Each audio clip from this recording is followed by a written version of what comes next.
So we're here with Tjark, Stikker, Sereda and Peter Albers from down the Brooks, Rolling Hills area. A lot of irrigated farming down that area, and Kent's got a feedlot. So we're just going to talk about how we all met. Pete, Kent and I, we all met at a Canadian Young Farmers Forum conference in Calgary in 2008, and it's all gone downhill from there. So I was sitting on the FAB board of the Future Agriculture Business Builders, which is the Alberta Young Farmers, and Pete and Kent came to rock the farm every year. And last year Toby came. It was about when Toby arrived, so Toby came to the conference, and Tjark came up as well, and now Kent sits on the board. So it's kind of been a neat process where these guys have all met each other and all shared stories about farming in different parts of the world. Tjark, what in the time that you spent with Toby, what are some of the things you've learned? I don't know, just he likes to have a good time, I guess. And, yeah. I don't know, he's willing to learn some new things, and That's good. And you've been to Australia, Tjark? Yeah, I went there for 5 months. Yep. Yeah, didn't go through a program or anything. Just I just kind of went there, found work while I went, I guess. So. Yeah. What were some of the things you did when you were down there? Worked on a dairy farm for 6 weeks, winery or vineyard or whatever, for 2 weeks, and I don't know, just drove 24,000 kilometers across all Australia, I guess. Good on. Yeah. Good on. Yeah, that's neat. Yeah. Cool. And would you go back again? I don't know. I'll probably go back at some point in time, but won't be too soon, I guess. Yeah. So yeah, and you're farming down around Rolling Hills with your dad now? Yeah. Yeah. Yeah. What do you guys run? We got 12 circles, like irrigation. Yeah. Just a bunch of specialized crops, I guess. So, yeah. And so they're all, your circles are all covering a section or a quarter section? It's all quarter sections. Yeah. So 160 acres. 130 acres. Yeah. With a pivot. Yes. Yeah. So just to explain, a section 640 acres, mile by mile, as you guys would have all had to learn over the year, getting used to the mile by mile and the range roads and the township roads, and so everything's talked in quarters and sections over here. Kent, just explain a little bit about your background, what you guys do down there, Rolling Hills. Well, from an outsider's perspective, you know more about what I do than I do, actually. Kent's part-time job is in comedy. Kent's one of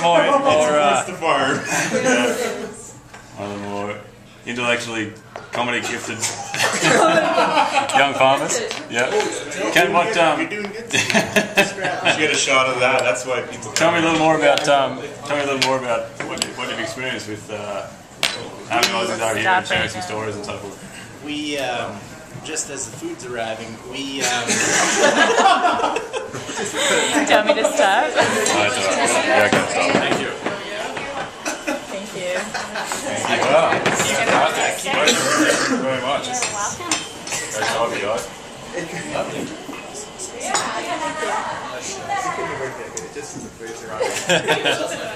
Yeah. Awesome. Thank you. Enjoy it. Good things happen when Kent's on camera. We're eating certified Alberta Angus beef. Well, it's not ours. We actually sold our cattle herd 12 months ago. Right. So what do you guys do down there now, Kent? We're actually kind of diversified. We grow specialty crops. We grow speed crops. Seed crops. Recently we did cattle. We sold out cow-calf. We operate a feedlot, but we're in the same area, irrigation in southern Alberta, and meeting these guys through Stu, people that he's brought over, it gives us a good experience without actually having to travel. Networking with guys and girls actually from New Zealand and Australia, and it's an advantage to us for sure. It's an opportunity to learn that we get for free, pretty much. Yeah, good one. And tell us a little bit about FAB and the Young Farmer conferences and some of the benefits of that. Well, it's to me, it's the network. Like Toby was in Canada you flew into Edmonton, didn't you? Yeah, and that's when we met. Flew into Edmonton for our provincial young farmers get-together conference, and that's kind of where he had the same kind of priorities in mind, traveling and having a good time, and skiing and snowboarding in It just brings together a network when you're involved with these groups. You listen to certain speakers and this and that, but the main benefit that you gain from being a part of everything is that you get to meet people from all parts of the country, all parts of the globe, and all you have to do is drive a couple hours. Good one.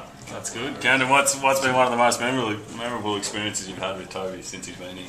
Well, it's the same one that Toby said. It's one that I can barely remember. Great Cup 2010 was a good experience. Good one. Yeah, you get to go around and we had a good time. Generalize it that way. You've been to Australia as well, Ken? Yeah, I was down in Australia 3.5 hours east of Perth for about 2 months. So it was a fairly short stay, and I didn't get to travel around a lot. But I'd go back in a heartbeat because I got some pretty good friends over there. January 2012. And Toby said his parents have a cabin on a nice lake with good fishing, so I'm planning on traveling down there and capitalizing on that empty promise that he made. You bet. Good on. Well, thanks, Ken. And Pete, you're also farmed down south of Rolling Hills, all irrigated land. What we're talking the other day about some of your wheat and barley and some of the yields that you expect down there. Just give us a little insight. What's some of your big wheat yields that you aim for down there? Big wheat yields, yeah.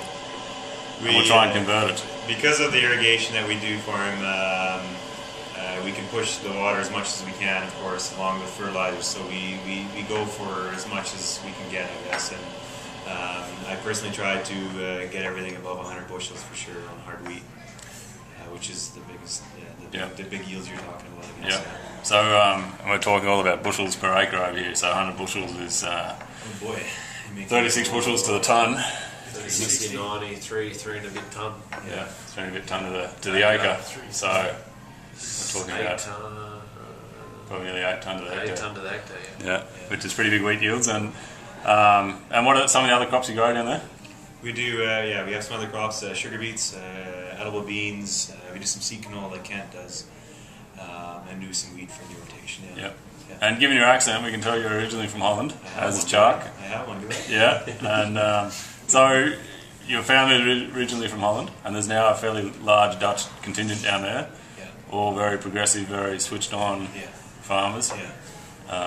It's been part of my experience. One of the things about my experience has been getting to know a lot of the Dutch guys down there, and you guys are for sure ahead of the game with your farming. If you say so. And what's just bring Toby back in the picture here? What's some of the good experiences you've had with Toby and some of the things you guys have learned together? And we met him up in Edmonton for a young farmers meeting kind of deal, and just a couple of these, and you learn to meet each other, I guess, and have a good time, and go out and stopped at McDonald's too many times, but other than that, it's neat. It's interesting just to hear the terms that are coming out of that guy's mouth. For sure. Besides that, but the contrast between the two different farming scenarios, what he's used to over in Australia and what we're used to, and what he's used to in Swift now versus what we do as well. And we were back and forth over the summer and stuff. We do crop tours and stuff, and you really see what's going on. It's completely different yet similar, and it's pretty interesting. And we have that in common, so it's a common ground idea where you have a lot of fun. Besides that too, and you have it's just a way of connecting, I guess, and having a lot of fun. No matter what. You bet. That's it, and you learn so much along the way, and it's all definitely most of the time it's over a few beers and the conversations that you have. So for sure. Good on. Well, thanks you guys. Anything else you want to add? Well, I'd like to add as well, like anybody that, and this is a joke, it's anybody that comes over and spends time on a farm, if you're willing to get out and meet people and are willing to travel around and network like that, you get way more out of the experience. And I'm kind of speaking on Toby's behalf here, but like I've gotten a whole bunch out of his willingness to travel, and we get together and go to the mountains and go south or whatever. It's if we get get rained out while we're seeding, we just say, hey, you know, we got a couple of days off. Let's go to mountains and hit up the slopes and start skiing. We got snowed out the beginning of May, 2 days before Sunshine closed, and went on a snowboard trip and that kind of thing. And we could throw that stuff together. So your experience in Canada is all, you know, lots of it is what you're willing to put into it and all that. So. Good one. Yeah, that's good, Ken. And there's been, I guess, down around where you are, Tobes, there's been a lot of, we've got 4 or 5 guys down there.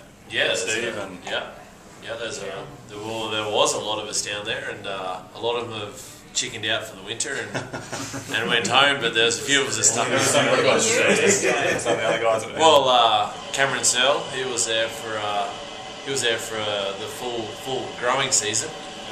Obviously Steve was there. He's been there for the full year, and I've been there for the full year. And Bernard Burns, he was there for the harvest. So yeah, there's been a few Australians kicking around down Saskatchewan. So yeah.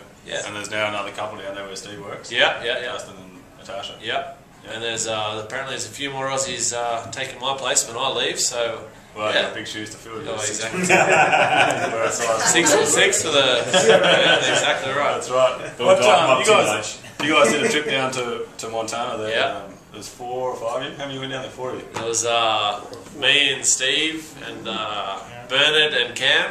Yeah. And in a little extra cab, bloody half-ton Chev. Yeah. It was quite the drive, and we I think lost the fuel pump. Yeah.